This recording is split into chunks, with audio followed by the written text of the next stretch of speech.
even if I'm late, I've paid the loan so far in advance. I'm paying almost $130 below the 3D4 minimum. So that's almost a week or two worth of groceries. Hey, for some of you who shop at Grocery Outlet and Target, man, that could be 3 weeks.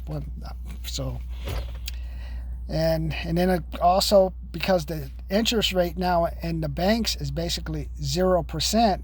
I've started, and I have an engineering background and numbers, so I started playing around with the Powerball. I've been reading it, going over the numbers, and I've won. I just said, okay, I'll put $32 a month and invest in Powerball and see what happens. So far, every month, I've been doing this since August, so I've been winning 2 out of 8 months, winning the Powerball.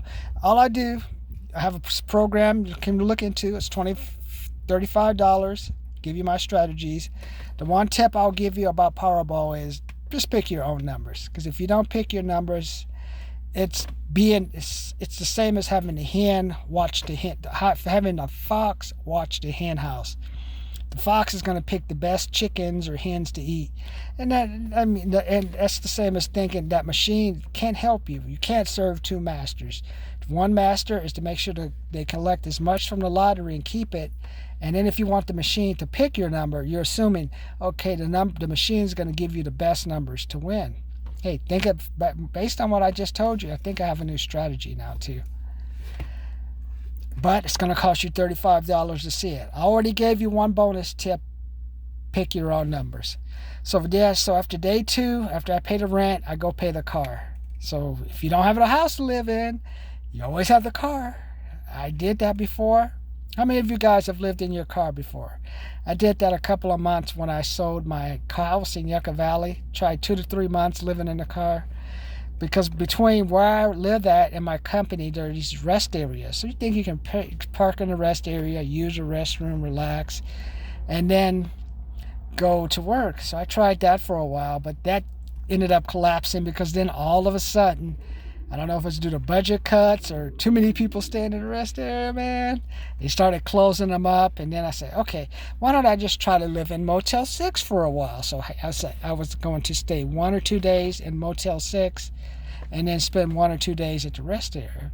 In Motel 6, that turned out to be a disaster. All the people getting out of jail, just strange people, man. I mean, one time I had a couple, but I think the couple left the kids, and the kids were crying and fighting and all kind of stuff. So that's why I say, get your house, get you a decent place to live in a nice area. You have no choice, man, especially if you have kids and stuff. Don't be like, oh, that's my first time. You're like, I don't want you living. I see people in these houses. I have people buying houses, having Mustangs across from an Amazon logistics center. Warehouse. I know you thought I had forgotten. No, it's a warehouse. All that is warehouse. But you're better off selling a house, unless you can get your house in a nice neighborhood. And it's going to eventually. I drive around because I did real estate and I did rental property. I can't think of any neighborhood other than Culver City, some places in Beverly Hills. I can't think of any tract homes that really have kept their values. It's perceived value, but now we're going to find out how much that value is now, because how many people, I was just reading on my phone today, I was talking about how people are applying for rent insurance. How many people have actually applied for the housing stuff? See, that's what they don't know. Those are the numbers they keep quiet. Are they letting the people take those loans and put it on the back of their loans and just extend the loans? Are the people paying it? That's a number you don't hear about. That's the true impact of COVID, because the numbers are hidden. And and I know what, I've been there. I know how it is to have renters not pay. Trust me. I had renters who wouldn't pay me $160 a month to live in a 2-bedroom, 1-bath house in the hood, but it was fine. You could go in the backyard, relax. It was a huge backyard and everything. Had one bathroom. I planned to remodel it. All I wanted them to do was just pay the $293 a month so I could invest in the house. They couldn't even do that. I remember one day I went to get the tenant money from the tenant. We drove around for 20 or 30 minutes and she only gave me like $60 or $70.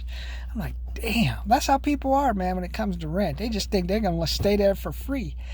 Especially in LA, the governor and the mayor say I can stay here, so I guess I'm gonna just fuck this guy. He can afford it. Well, you're gonna find out when some of you people are living in these apartments, in these houses. Watch what happens. The owner's gonna lose the house. It's gonna go into foreclosure. Eventually, the bank's gonna come in. They're gonna buy that house. They're gonna kick out that couple, and what they're gonna do, instead of having a couple that, well, they wouldn't pay no rent anyway. So I know what I'm going at, what I'm aiming at. What I'm saying is, regardless if they were paying before, if they had the money to pay, it means they had some means